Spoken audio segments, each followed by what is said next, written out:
Stay safe and stay inside, you. Welcome to Dunk Bait. We talk a little bit of basketball and other things as well. Talking how LeBron saved Melo's life, Rihanna versus Katie on IG Live, NBA execs taking pay cuts, and the power of NBA Twitter. Also, Chris Haynes dropped the song. That's how LeBron saved Melo. So, the banana boat, they were out doing their thing. Melo gets a little farther out in the water than he plans to, and Bron jumps in and saves a man's life.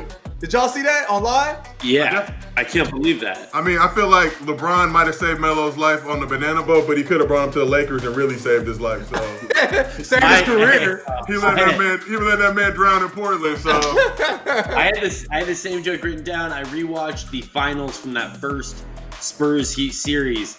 That game when Ray Allen pulls out the three to save the Heat in Game 6. You know who else LeBron saved that series? Who else LeBron's life is he's saved? Dwayne Wade. Dwayne Wade was awful in that game. Completely no-showed. Yeah.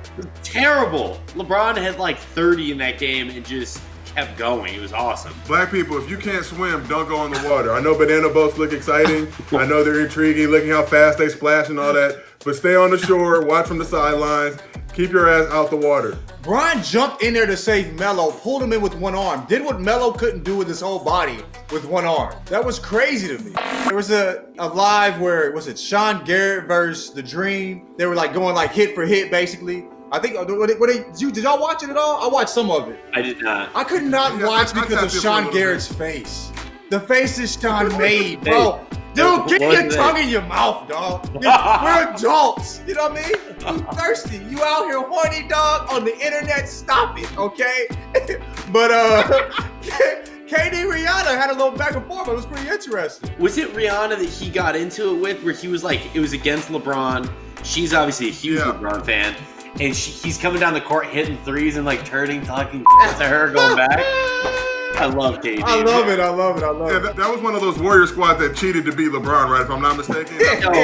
Miraculously. And I mean, I just understand where Rihanna's frustration is from. She seems like she likes things to be fair and balanced and what they were pulling back then. But my favorite thing about this whole thing was just seeing that obviously KD had got diagnosed with coronavirus not too long ago. He seems to be in good spirits. He seems to be out here cracking jokes.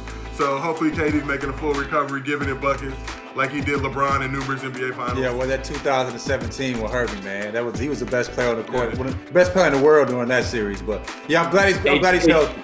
We wanted to give a shout out to like the NBA execs taking pay cuts, like Adam Silver and stuff like that. That's super dope. We've seen a lot of players donating as well.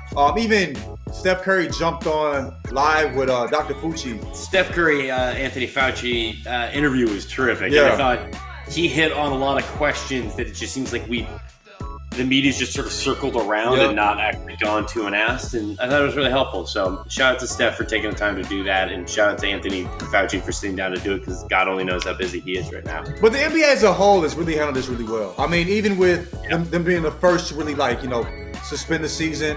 I think they have really saved lives by acting the way they have. You know what I mean? And so it's really been cool to see for sure. I also want to give a shout out to NBA Twitter too, because we've been running the full court press on all types of shenanigans going on. The Sixers tried to reduce salary for staff. We ran up on them and said, give me a double burger with cheese. ESPN was trying not to run the WNBA draft on ESPN. They were trying to put it on ESPN too. Said, no, go ahead and get us a double burger with cheese with that one too. NBA Twitter's been playing bully ball, getting the job done, but just showing the good of humanity, and everybody's kind of doing the right thing now and stepping to the plate. We're the bumpers on the bowling alley. We'll talk dummy to each other, but when it came to the betterment of humanity, we're all on the same side. The one thing the NBA Twitter cannot do is get this Jordan doc released. I know everybody's desert thirsty for it. They must think like ESPN has it in the vault and like the post-production teams aren't putting in work right now, going around the clock trying to get it ready to go.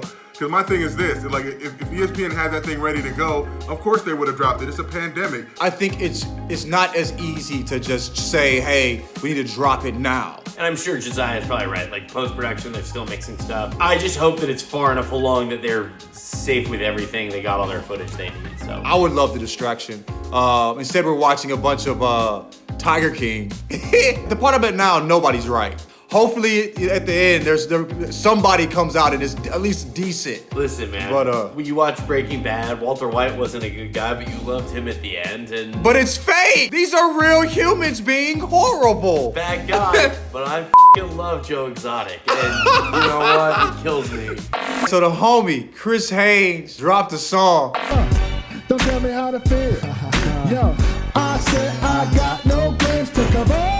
See Haynes head of rapping, never slacking, reporting committed. Lames call me dark when I'm dreamy, but He hit me with them before he dropped them too. Like he was like, "What do you think?" I'm like, "It's not bad, at all." But the internet doesn't give a f.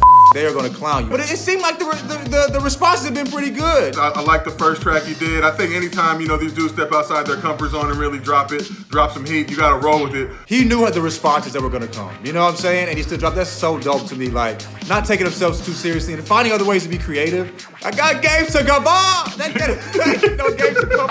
That's a wrap for Dunk Bait. Appreciate y'all with us, you know what I'm saying? I'm the Jetho Jenkins. So I'm King Josiah 54. I'm Zach. Everyone stay safe, and God, I hope you're finding ways to entertain yourself right now. Stay safe and stay inside, you fucking weirdos.